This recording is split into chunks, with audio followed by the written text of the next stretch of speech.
And you pulled it out, Tim. It's simple. Like, that's a simple idea. But it's not easy. But let me give you an example in my life right now. There's a lot of college buddies I know, a lot of Christian majors, a lot of biblical majors. Right now, they're in seminary and they're preparing, they're gearing up for ordination processes, getting their own churches. And then I look at my life.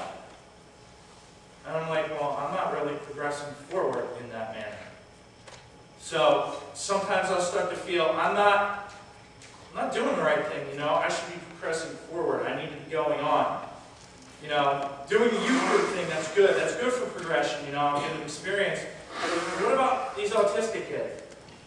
I mean, is that really progressing me towards that? And God tells me, Phil, you're missing it. You're missing this. You need to go down. You need to humble yourself. You need to put others before you. And this is going to teach you this. Let me tell you, some lessons I've learned, I'll never forget. The whole, like, someone slaps you, turn the other cheek, that's all good and well, you know, that's a great principle. But until you have it happen, like, done to you, you really don't get the concept of it. Where a kid just slaps you, and you can't do anything but move on and try to forget. There's so many lessons I'm learning because I'm going down. So I open to that to you guys. Before you guys going to go, I'm going to give you a biblical equation now. You ready? A little math, a little equation. You guys like that? Okay. No, it's not. That's cool. John 3:30, from a quote from John the Baptist. He says, I must decrease so he can increase. Now, to give you context of what he's talking about, Jesus was baptized, and he's taking all the followers away. So a couple of the disciples of John the Baptist go up and they're saying, you know, what's going on here? And then he talks and he makes this beautiful illustration. It knocked me away about a wedding, and how you're focused, especially in that time, was on the bridegroom, what the bridegroom's doing. Not the guest who went there to announce things, but the bridegroom. He said, I must decrease so he can increase. So our little math equation is you, well, no, me, or I, decrease equals him, increase.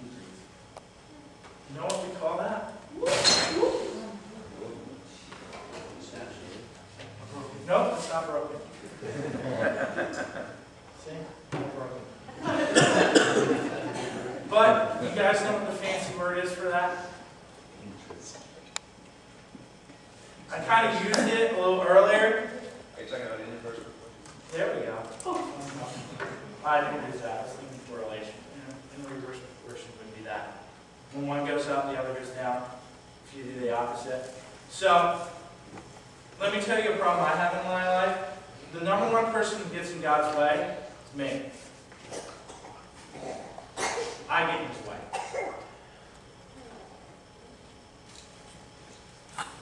So, this is what I present to you guys. This is my challenge. This is my thought. How low are you guys going to go?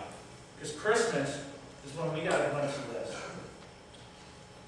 And God kind of calls us out. He says our attitude should be like mine, like this. How low are you going to go? Now, Pastor Chris kind of disappointed me a little bit. I was expecting a Hawaiian t-shirt. But that didn't happen. It's okay. But whenever you see another sermon, you see that. How low are you willing to go? I'm going to talk about it. It sounds like a good philosophy.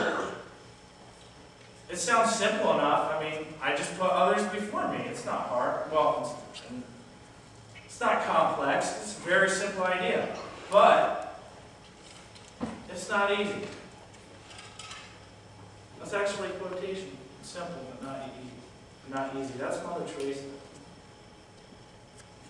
You see glimpses of this in saints.